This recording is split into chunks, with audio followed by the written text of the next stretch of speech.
Hello, welcome to the Man to Man podcast with me, Lloyd. In this podcast, we talk mental health, support, and breaking down barriers and stigmas attached to men's mental health. It's so important we normalise mental health conversations and create communities where we can talk openly about our mental health. So, let's get on with today's show.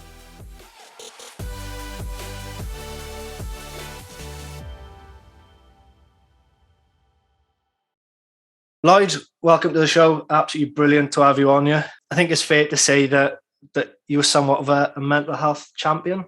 Would that be right?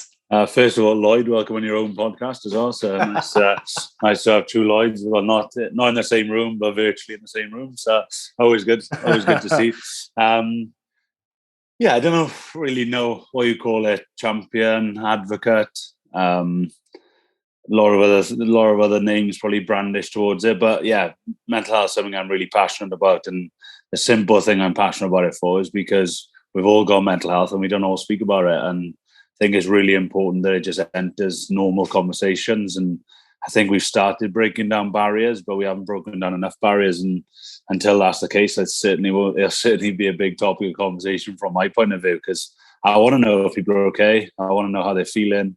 I want to know how they're doing. I want to know what things are going on. I want that human connection. I think sometimes we don't realize the importance of that, and how much somebody putting an arm around us or somebody genuinely asking how you doing, how much it means to people. So yeah, whatever way we put mental health something or something before mental health, whatever way we look at it, yeah, it's definitely something that's really important to me. That's brilliant. So for those listening, and maybe not familiar with yourself, tell us a bit about yourself and your background and the rugby side of things as well. Yeah, so I've been a professional rugby player at the Ospreys. I come here as a 15, 16-year-old to play for the under-16s, and haven't left apart from 3 weeks of the Scarlets that had 3 caps on there. I haven't left, and just over the 150 mark for the Ospreys in games over the last, 12 years in the senior squad. So been very fortunate to be a big part of the squad over the last couple of years, and been fortunate enough to be captain of the side. And so, yeah, very lucky, to be honest, from a rugby point of view. Absolutely love being a part of it. And it's been like an amazing journey on and off the field. The people you meet, the conversations you're in, the highs you have, the lows you have. It's been a fantastic journey, and the lows you learn so much from, the highs you really enjoy and you're going to remember. So yeah, that's probably a bit of background from me on a rugby point of view. And that's an incredible achievement. To be 150 appearances, must have been special. Yeah, it was special. And when you're in the thick of it day to day, you don't often sit back and reflect and like really appreciate the moments. You just on to the next. But it was one of those occasions you got to sit down with your family, with your teammates, with friends outside the game, and like think, wow, 150. Yes, it's quite a lot of prep and quite a lot of work that not only for me, for everybody else around me that's put in to get to there. So it's nice to sit back. And I said at the time, it was like a little moment. Adam Beard, when he played his first game for the Ospreys, I was captain, and then on my 150th, he was captain. So little moments you sit back and just like really appreciate those things. And also you have texts off people saying, no, I don't know how the hell you've got 250 pro games. So you sit back and have a laugh about that. And so yeah, it's just really nice mixed messages in there, but like really enjoyed it and like loved it from not only my point of view, but for everybody who's put so much in for my career to happen. Just a bit of a thank you to them. Like it was all worth it because we got to a big milestone in the end. So thank you. Yeah, nice to share the moment. Definitely nice to share that moment. So you said, well, what year did you start professionally? How long have you been playing now? You said you were there at 16 and under 16s. Yeah, I would say I don't know the exact thing. I think that it was 2000, either 2010 or 2011. Played my first game for the Ospreys. So, how would you say the kind of culture around mental health and a kind of support network and that aspect has changed? Has it changed? And we're talking 10 years or so or more. So What have you seen development wise in that period of Yeah, time? I've definitely seen it. It's a massive change. Like, it's definitely on the agenda. There's definitely support systems in place. I must say, I've also sat there 10, 12 years ago having conversations that, even though it wasn't said it was about mental health, was about people, how they're feeling, how they're doing. Just probably the conversation wasn't robust enough. There wasn't enough people involved in those conversations. But now I look at, like, the support system in place, like our sports psychologist at the Ospreys does so much work to make sure there's a system in place. We've got a WRPA representative called Tim Jones, who's like absolutely unbelievable for support for the boys. He's there for everything, anything that you need. And then obviously from a player's point of view, we've got me there. So we've got a really pretty robust system here at the Ospreys, which is really good. And that change for being actually a service there and available has been a huge change. And there's more people involved in the conversation, which is the biggest thing. And not saying we're anywhere near where we want to be, where everybody feels supported, everybody knows exactly what's in place and what support's available, and also the trust as well. There's a lot more trust. There's a lot more understanding what confidentiality means, but that doesn't mean we've got it to everybody yet. And so there's still a lot of work that needs to continue, but we're definitely in a lot better place than we was a couple of years back. And I do really think, I look at other organizations and different places where I go to do work, and I think to myself, yeah, we're very fortunate actually what we've got going here. And it's easy to say at times, oh, we haven't got this or we haven't got that, but sometimes you've got to, like, give credit where credit's due as well, and say, like, well done for getting a system in place that you can support as many people as possible. And like I said, you always want that gold standard, and the more we speak about it, the more work we do, the gold standard is going to carry on going further and bigger and bigger. And that's so important, because it's not one size fits all. And I think we used to think, oh, if we've got this one thing in place, that's enough for everybody. But like, we know from the fact of treatment point of view, like, there's so many different treatments for a reason, because it's not one size fits all. And from a personality point of view, they're not just, you can't just look at a squad and say, yeah, everybody's rugby players, they need this. It's completely different personalities, and it's just understanding that. And then when you do understand it, actually working with it, what you do and how can you support those players as well. As far as Ospreys are concerned, and you've just alluded to the fact that, you probably seem a bit further down the line than many other kind of organizations and things like that, which is absolutely brilliant. And the support networks in place and how important they are. Yeah, I think we've got to watch what we get caught up in as well, as in, there's always been empathetic people around. There's always people who wanted to support people. There's always been conversations going on. I just think that we didn't have enough people in those conversations, and it wasn't the cultural norm to have those conversations. So it's really important that you do change those cultures, you do change society's views, and you fight against the stigmas that people have.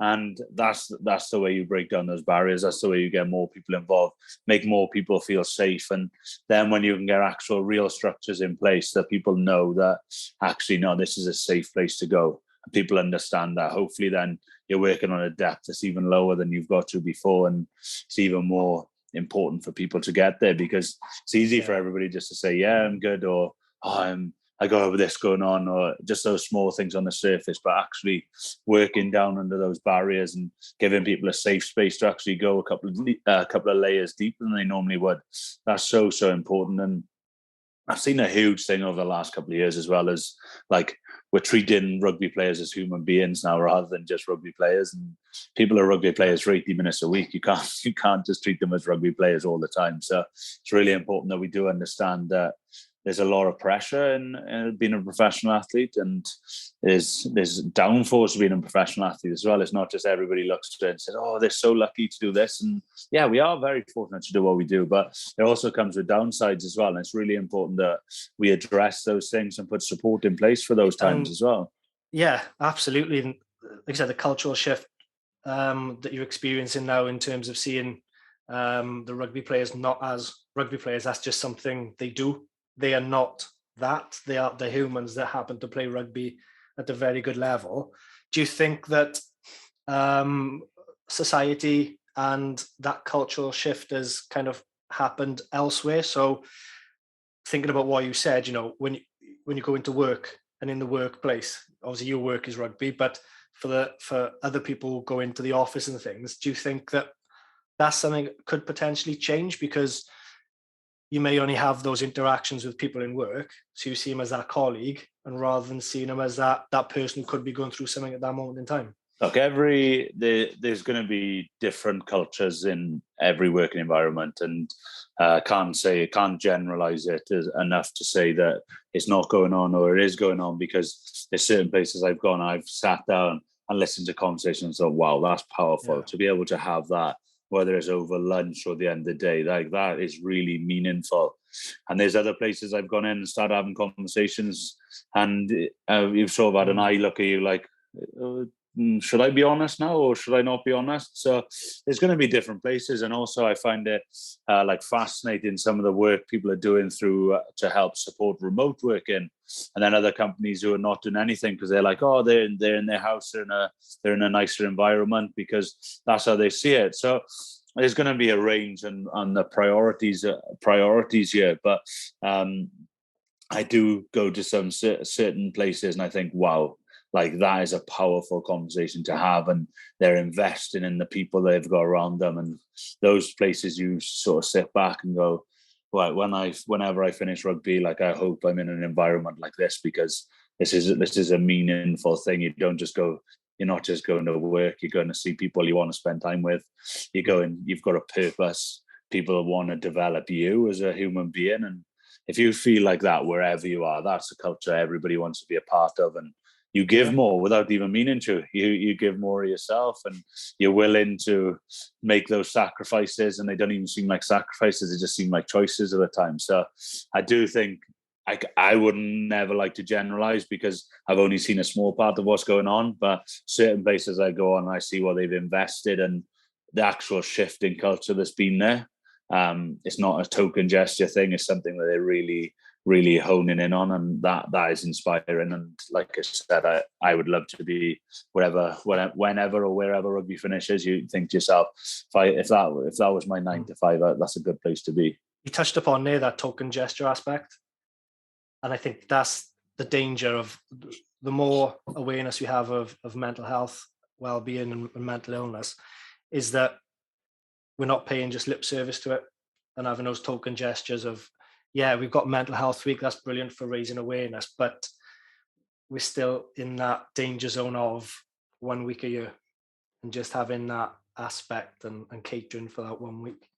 So I think, you talking about having those companies which are so powerful and completely invested in that, must be absolutely massive for those working in those environments to know that they are being seen as that person first, and that intrinsic motivation as a result from that to really push and work for those people. It must be absolutely brilliant. We said earlier, and the description of mental health, and whether you're an advocate, a champion, someone who's passionate and highly invested in it. You've fairly recently taken on the role of mental health and wellbeing lead for the WRPA. And obviously you've got your business of living well with Lloyd Ashley. How did your kind of interest, and how did you start becoming involved in the mental health aspect? Because I know it's not just recent, is it? It kind of your journey goes back a little bit further. So how did that come about? Yeah, so there's obviously a couple of parts to that, the business, and then the leading mental health and wellbeing for the Wales Rugby Players Association. But the interest come quite a few years back. I've always had an interest in conversation. I've always liked to speak to people. I don't even know if it goes back when I was a youngster. My parents owned a pub, and you'd meet people all the time. So I don't know if that's where my interest in people come from. I don't know, but I've always had an interest in speaking to people. My wife hates it wherever we go. She's like, come on. But yes, I've always liked speaking to people, but I've always noticed, especially from being in a rugby environment at a young age, like you'd be in the physio room, someone's just had a bad injury, and you say to them, oh, how you doing, mate? And they're like, yeah, good. And you're like, I know you're not, but I don't really know what to say. And then if we're all honest, we've probably seen friends or loved ones go, whether it's struggle with their mental health or struggle with a mental illness. And then it's sort of, you don't know what to do. And you're like asking questions from afar. You ask them, are you okay? And you think that's enough and you don't get anything back and you don't know what to do. So I sort of gone through my career like that, whether it's in work and obviously out of work, and thought, I don't like the fact that I don't really know what to do. And so I'm on the side of rugby all my years. I've been doing different things. So I went to do plumbing. I went to do like leadership and management qualifications. I went to do plenty of different things just to really understand. And I didn't know what I wanted to do. So then somebody said to me, when are you going to do your teaching qualification? I was like, I'll have a look at that. And then they said, no, you haven't got enough time to do your teaching qualification. So I went to do my lecturing qualification instead. And I had about 5 months before that course started. And somebody said to me, what are you going to do for 5 months though? And I was like, I don't know. They're like, you like speaking to people. Why don't you do like a counselling course? I was like, yeah, that's a good idea, actually. I'll go and do that. So there was a 3-month course, 1 night a week, introduction to counselling skills. I was like, right, so out of my comfort zone. I don't know anybody doing this course. If I said to the boys in rugby at the time, they're probably like, what the hell are you doing? And then so I went there, met people from all different walks of life. And I was like, wow, we do not ask open questions. Wow, we don't make people feel safe. Wow, we don't give people even the time to answer. Like, that changed my mind about how we speak to people. And I was like, wow, I'm so interested in this. I love this. So I done my introduction to counselling course. I started doing my teaching qualification. I was looking on the side and I thought, tell you what I could do, because I'm starting to get real passionate with this. I can become an ambassador for a mental health charity. So I met people from Havel, which is one of the biggest Welsh mental illness charities. And I was like, how could I help out? What could I do? And they were like, what about being a young people's ambassador? And I was like, yeah, Happy Days of Us going to help you and support you. And then I realized ignorance is bliss. I sat back, did not realize how many problems there were out there, what was actually going on. Didn't realize how many young people were suffering, what they had actually like going on inside of school, outside of school, how much pressure that put on them, how quickly that could spiral into a mental illness if they hadn't looked after their mental health and people hadn't helped them look after their mental health. And I was like, wow, this is really changing. And then as I become an ambassador for them, my conversations with people just changed. People were like, mate, I love what you're doing because I got this going on. And you're like, why didn't you speak to me about that 2 weeks ago when it was going on? And then you have conversations come from different places saying, my friend's got this going on. My mum's got this going on. My uncle's got this going on. And you realize how much it's affecting their mental health. And you're like, why haven't you spoke about this? And then they're like, because you're doing stuff with mental health now, I thought I could come and speak to you about it. And I was like, yeah, of course you could. But you could have spoke to me about this a couple of weeks ago. It's not just now. But they felt safe. And I was like, wow, there's so much going on and we're not making people feel safe. What can we do? And then that led me down the route of becoming a lead for mental health and wellbeing for the Wales Rugby Players Association. And it also led me to open my company as well, Living Well with Lloyd Ashley. Awesome. So there's a bit of background to it, but that's probably why I am where I am now after doing quite a few different qualifications, like your mental health first aid, you've mental health first aid instructors qualification, some other qualifications on the way up as well. And that led me to opening the business as well as becoming leader for the mental health for all the Wales Rugby players across Wales. That's brilliant how you naturally kind of find a path and go on a journey from something that you're just naturally interested in and to lead you on to what you're doing now. And it's brilliant what you are doing. Would you say then that a big factor in other people starting to like open up to you is that trust aspect? Because like you said, because you're having more involvement in the mental health side of things and then going, hang on a minute, Lloyd knows a little bit about that. Let's go and speak to him. Safe, but is that trust of going, kind of knows a little bit about this. Let's go and share. Because I should imagine a large part of the stigma of opening up is people's reaction and how they are going to react to you. And like you alluded to earlier, of not quite knowing how to take it, how to continue the conversation, show the support. But just by having that involvement in mental health previously, straight away, they know that they're going to get something back from you, which is helpful. Yeah, I think it definitely breaks down the fact that they're not sure what reaction they're going to get. I think they're like, I know he's going to listen. I know he's going to be there. So I do think that that's a huge help. And obviously, like, if you said to somebody now, random question, where do you feel safe to go and speak? Not many people would have actually thought about it.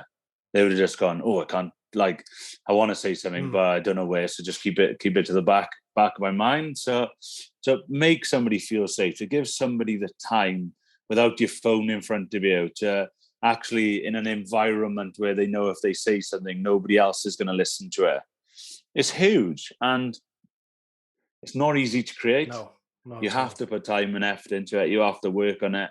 People have to understand what confidentiality actually means, and understand that if they have a conversation and they're really honest and they're open, that apart from the fact of if they're a hazard to themselves or somebody else, like, that conversation is staying exactly where that conversation was had. So it's important to do that. And it might stay there. It might not stay there, as in, you might speak to somebody and say, look, I think you need some more support. Have you thought about these systems that are in place? Have you thought about this, what we've got in terms of rugby? Like, the WRU, not many people know this, but the WRU employs a clinical psychologist. He's there with the WRU full time. And like, people say to me at times, oh, rugby not doing anything. I'm like, we've got not many organizations have got a clinical psychologist in place. And they have, and there's not a sports psychologist, there's a clinical psychologist. And so I don't always buy the fact that rugby's not doing enough, but I do also think that we need to make those mechanisms safe, understand what confidentiality is, and those people will come forward and speak. And I'm not saying that's everybody who's having struggles will come forward and speak, but if you do make people feel safe, there's a lot more people who will start opening up and having that conversation. Yeah, taking an interest in what people are answering as well. You know, how many times are you okay? And you don't really listen to the answer, regardless of WRU. Like you said, no one would know that unless you're involved in it and a part of that, the professional side of things. But what is enough, though, isn't it? Whether you think companies are not doing enough or people are not doing enough, in terms of mental health and mental illness, it's never going to be enough. You've got to keep going and keep moving forward and making those changes, isn't it? So with that in mind, then, what would you say are the biggest problems with regards to mental health and mental illness, and in terms of breaking down the stigma? I know we've already talked quite a bit about certain aspects of that, but from your perspective and your opinion, what are the main obstacles we need to kind of get over to make more normal, if normal is the kind of right word for it? There's a couple of things that I feel in the conversations that I've had and really understand. I think sometimes we don't speak about the literacy around mental health, mental illness, understanding that if we're in a depressive state of mind, it might not mean we've got depression. It might mean we're having a bad couple of days. If we're quite anxious about something coming up, it doesn't mean we've got anxiety, because we're all going to have those times, those emotions.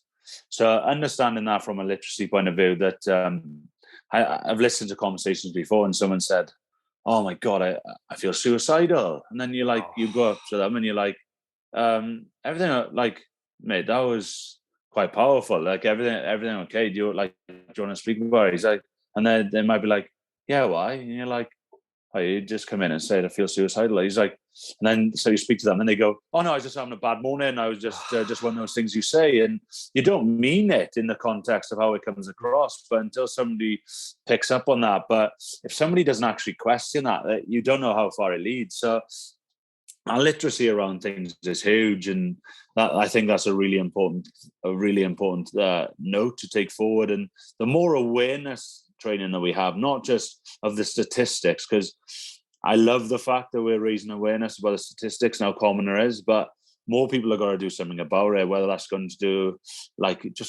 and not many people need anything more than a mental health awareness course. And a lot of people only need to do it just to realize they're doing the right thing as well, because a lot of the time somebody speaks about mental health and people take a step back, and you're like, the best thing you can do is give them time. Like, everyone worries about saying the wrong thing. You can't really say the wrong thing to somebody if you're really giving them time and you really want to be there with them. So it's just understanding that listening, giving people time, and just trying to make the environment as safe as possible for them. So if you know one of your friends is quite active, instead of saying to them, "Oh, do you want to meet in the pub?" Like, go for a walk with them. If there's somebody you know likes things going on around them, if they're going to speak, like, go and sit in a coffee shop where you know there's things going on and you have a coffee. So I just think it's understanding the people around you. And sometimes as well, I don't think we always give people the reassurance that they're doing the right thing. And that's a really important thing to me as well, because we always raise awareness around the statistics. What are we going to do with those statistics though? Yeah. How do we tell people that being there for your friends and family could be a huge help? And it's not only going to help them, it's going to help you as well. And we realize that when we have those powerful conversations with somebody, it might be somebody else telling us something and we've just been there for them. We leave and you might feel drained at that point, but the next day you feel energized because you're like, wow, I'm so glad I've been able to be there for them. So the more times that we can give people the opportunities to speak, and people are not always going to take that opportunity, but that doesn't mean we don't carry on showing support. And just saying to somebody, "Oh, you know where I am if you need me." That's not enough. Actually showing them, saying to them, trying to put time aside. And I know people are busy, but put your phone down. Like, have that time with somebody, and let's not be looking at the clock when we are having that conversation as well. Myself, with my mental illness that I've been experiencing now for 2.5 years, just knowing that you've got someone's attention and that they are there listening to you. We always think we're a burden, that we're unloading on people, and that perception always just comes from yourself. I've spoken to my mates more in the past year or so about it, and they're there to listen to you. It couldn't be further from the truth that they feel burdened and things. If anything, now the fact that we've had those initial conversations make it so much easier to talk. But the checking in aspect, they check in on you and I'm checking in on them and just seeing how everything's going. And it doesn't take anything more than just that little message, "You okay?" And then, oh, I can say I'm having a bit of a day of it, or I'm having a real low point and things. And they're there if you need to take that any further. And that's been absolutely massive for us as a group of friends. Up to this point, we've been friends for a long, long time, talking back to school days and college days and things. And only now have we really started, since the podcast has been up and running, that we've been a bit more open and honest with each other about it. And it's been huge. It really has had such a benefit. And that support network is ever so important, isn't it? So important. And it's like, who's brave enough to be the first one, to be honest? And like, that might have a huge impact on you if you're the one suffering at that point, but could have a huge impact on the people around you as well, because they haven't had a place to, or felt like they could be able to be honest. And they put it down to, "I don't want to be vulnerable," or "I'm nervous about what I get back from it." Or some people put it down to, "I don't want sympathy for it." But people are just going to be there for you to support you. And if you're willing to say that, I'm sure that is a lot of power comes out of it. And I think, like, from my point of view, like, you being honest, you can see from your friendship group how much it means. I know we spoke before we come on, before we started recording, about how much feedback you've had from people who might be in a similar situation to you. And I think it's really, really important that we do learn from each other as well, that it's good to do it. Like, I know from my experience from the work I've been doing, like, a couple of my mates say to me, "Oh, isn't it funny the conversations we have now that we'd never had before?" You're like, it's so nice. And I know the conversations that I have, I'd say pretty much daily, and I'm thinking a lot of these would not go on if I hadn't have said, "Okay, I want to be an ambassador for Havel. Okay, I want to go and do my mental health first aid. Okay, I want to open my business was based around mental health. Oh, I want to be a lead for mental health and wellbeing for the Wales Rugby Players Association." So there's so many positives that come to that. And I just think to myself, like, why are we not doing it more? And it's just not easy to create that space. That vulnerability is tough. But I do tell people all the time, those people who ask you, "Are you okay?" I'd say 95% of them actually do want to know how you're doing, and just don't always know how to put it across to you that they're fully there and they want to support you as well. And it's the mental health awareness aspect, isn't it? That you said that is for me, that's key, and that needs to be that fundamental, because if you don't have an awareness of what mental health is and what mental illness is, and that spectrum of it, you're not going to feel comfortable in talking to somebody in a difficult position, or you will naturally feel that you can't support adequately. But if you've got that awareness, you'll know that it doesn't need to be anything special. It just needs to be attention, someone to listen. It doesn't have to be anything else. So yeah, I think that is absolutely huge, isn't it? Yeah, I often speak about this because everyone says, "Oh, should I do my mental health first aid qualification, or should we get somebody in our business to do that?" And I'm like, I personally think if we had 50 people there doing mental health awareness and having a conversation, understanding how to support each other, that's much more powerful than having one person who's mental health first aid trained. And sometimes, like we talked earlier about that tick a box or actually change your culture, and the change in the culture is much more powerful and sustainable as well. So I do think the awareness is a good thing. And I think the awareness for a lot of people is just reassuring them they're doing the right thing and remembering that if they want to look after other people as well, they have to look after their own mental health every day, because you can't just expect to be able to take on other people's problems and not look after yourself as well. So it's so important that we remember that our mental health is with us every single day, and we're on a continuum all the time. And so many variables that go on in your lives can change where you are on that continuum right now. But what can you actually put in place that when you feel like you're starting to slide in, that's important. You're able to look after yourself, recognize that, and do something about it. Yeah. Just listening to you talking and how passionate you are about it it's infectious, and only good can come of it. Having people like you involved and trying to push things forward and push the boundaries, because we need more people involved and doing things like that, and just spreading awareness and just making sure that people understand that it's not something to be scared of. Your new role, well, I say new role with the Rugby Players Association, the mental health and wellbeing lead. So what does that role currently involve? The role was, so it wasn't a role before. So like I was obviously I'm first person to go in there. So there was a bit of design questioning, getting answers, seeing what's in place in other sports, seeing what I think should be in place, asking those questions like the clinical psychologist in the WIU, the sports psychologist of the Ospreys. And then we sort of put our heads together, sat down. I was like, from a player's point of view, I think we need this. They're like, from a clinical side of things, I think we need this. From a performance point of view, let's keep a lot of the performance stuff out of it. So we speak about the individuals rather than about rugby.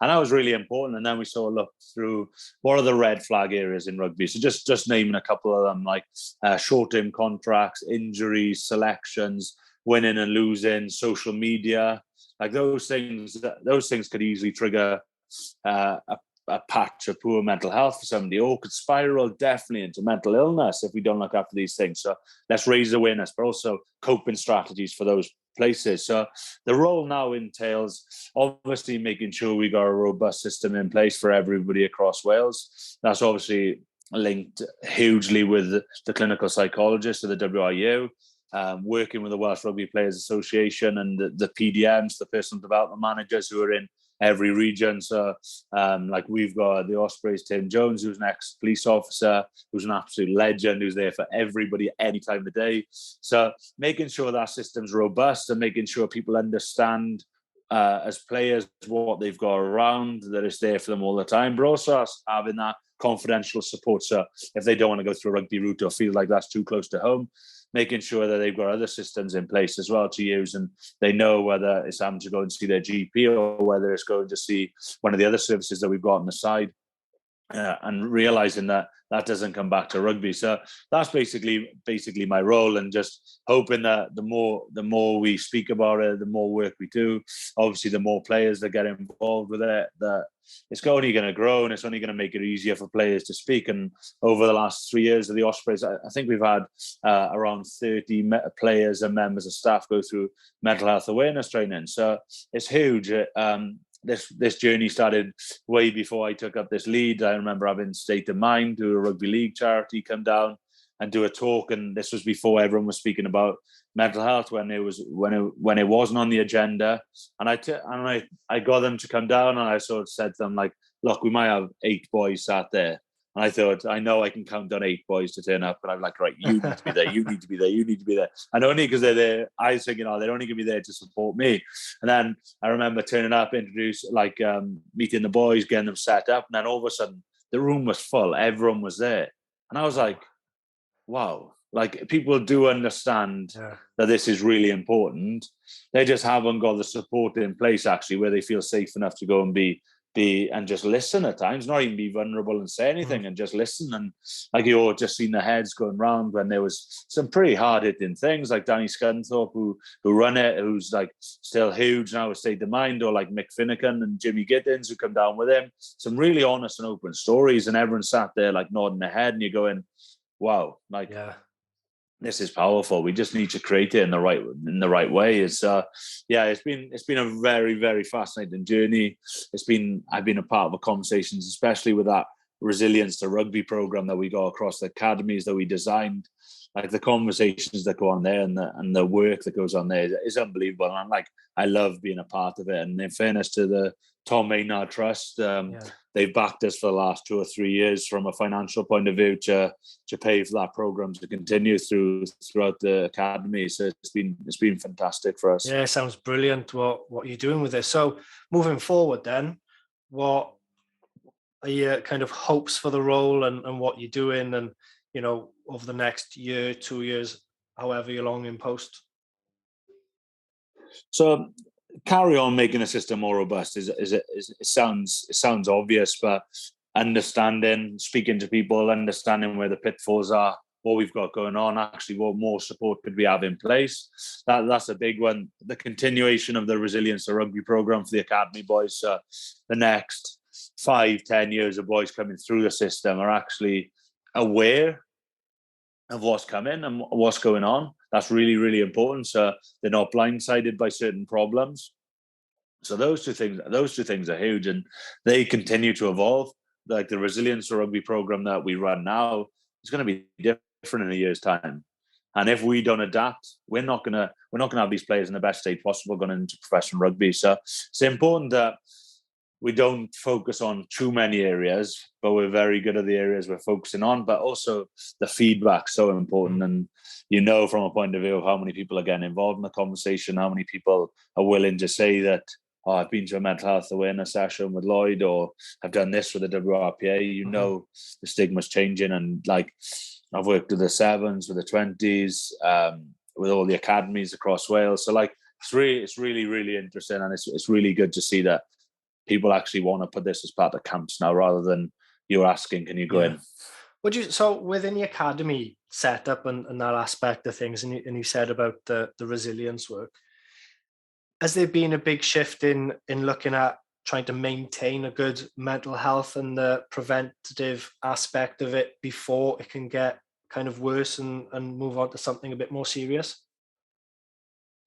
Yeah, the whole program is based on preventative rather than cure. So it's really interesting that how the conversation's changed, and how the boys are a lot more aware and a lot more open. And you think, so some of the boys I've been working with for the last 2.5 years, just having these conversations once every couple of months, checking in, seeing how everything's going. And like, I've sat in some of the buildings, and you're going, boys, you listening to your teammates and what's actually got going on, it will mean a lot to you. And then you can see some of them going, wow, how have I not asked somebody what they got going on when they've had this much going on? Yeah.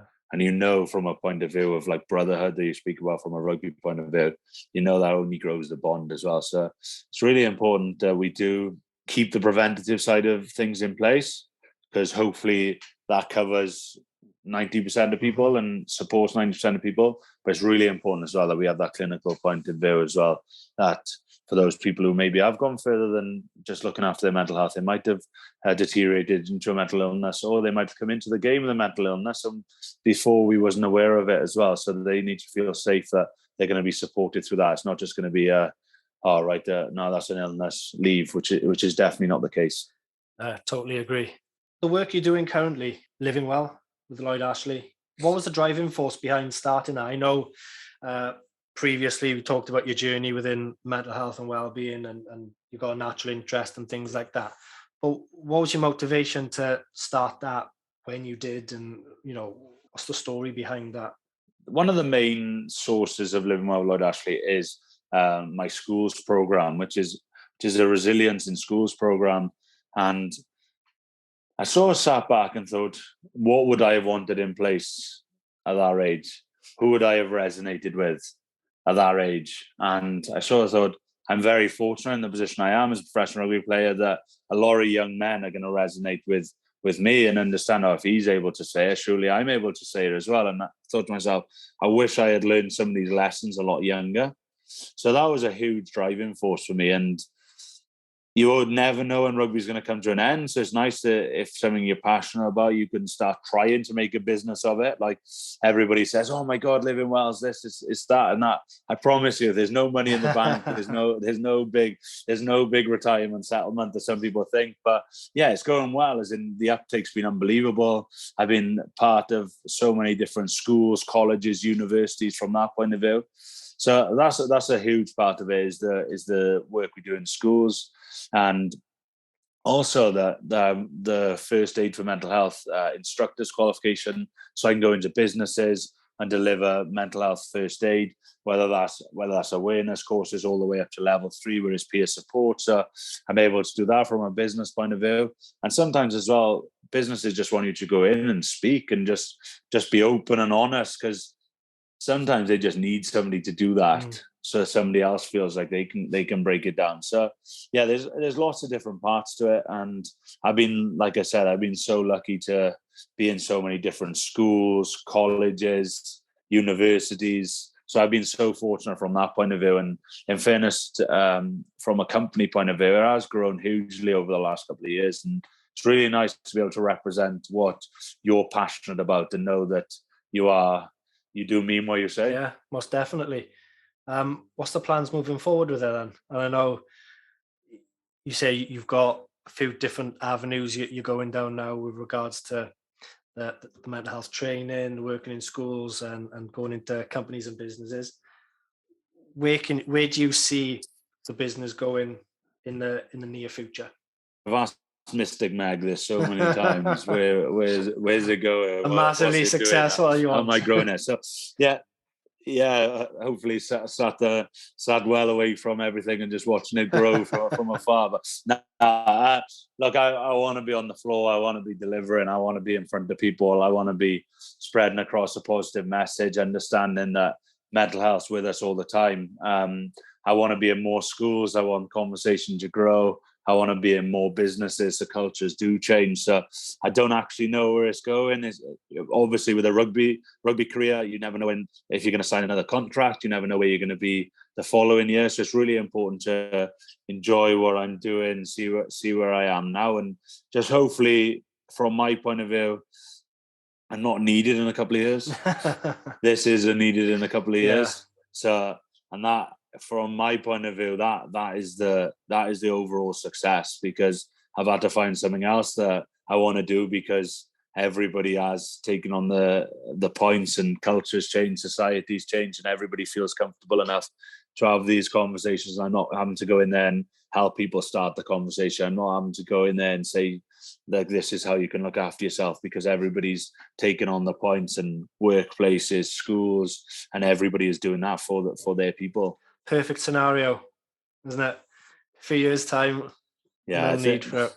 I don't know about 3 years time. Maybe Mystic Mag will have to go a bit further than that. Right, couple of short questions to finish. I'm not very good with short questions. Well, I'll be honest.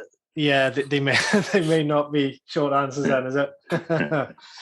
If you could have a billboard with anything on it, what would you have? Take time to listen. Nice. Yeah. Would you say that's your mantra, really, or the thing you believe in the most, is that taking time to listen? I think it's the easiest way to make people feel safe. Yeah. And I think that, especially from a male and vulnerability point of view, that's how we need to feel. We don't need our chimp beating his chest and going, I need to be defensive here. We need somebody to feel like they're safe, and sitting back, being open is the only way to do that. And that's how we listen properly. Absolutely. Looking ahead in 10, 15, 20 years' time, what would you want people to be saying about living well with Lloyd Ashley? Never heard of it. Yeah, fair play. Yeah, that'd be ideal for you then. That would be the best thing. And last but not least, what would be your one piece of advice that you would give to someone who's either struggling with their mental health or experiencing a mental illness right now? There'd be two things. You can separate the two if you want to, Yeah, because I know they are. There'd be, I'm not even separating those on two things. There'd be two things. What can you do to help yourself? And where do you feel safe enough to go? So from a looking after yourself point of view, are you looking after yourself physically? Are you trying to get out to be in the fresh air? Are you trying to go to events where you normally would with your friends and having a social circle and staying connected? Are you picking up the phone and speaking to other people? And then from a safety point of view, looking back and going, who out of my friendship or family group would I really want to be there for? And then thinking to yourself, do I think they actually really want to be there for me? And then most people would answer the fact of, if it's the person they wanted to be there for, that they would want to be there for them. But we don't often break it down to, we think of it as groups, family, friends. We don't think of it as that one person, how much that would impact their life as well, that they've been able to be there for you. So sit back, write a list if you need to, think about it. Who would you really want to be there for? And think, would they be there for you? And I do think that 99% of us who did that person would actually want to be there for them. Great bit of advice to finish on. Absolutely brilliant. Lloyd, thank you ever so much for taking the time to join me on the podcast. It's been absolutely brilliant listening to you, very infectious, the passion you show, and wish you all the very best with everything you've got going forward. Lloyd, really appreciate that, mate. Thank you for the welcome on. And I just want to say to all your listeners, if they want to follow Living Well with Lloyd Ashley on Instagram, there's always advice, there's always bits going on there that I try and share different messages, whether it's from sports people, whether it's from everybody in different walks of life. I think that's really, really important to do. So please feel free to come across and have a look at Living Well with Lloyd Ashley. And thank you very much for listening as well, guys. I know that we'll all take different things away from conversations, and hopefully you've taken a few things away from today as well. Absolutely. Cheers, Lloyd. Cheers, Lloyd.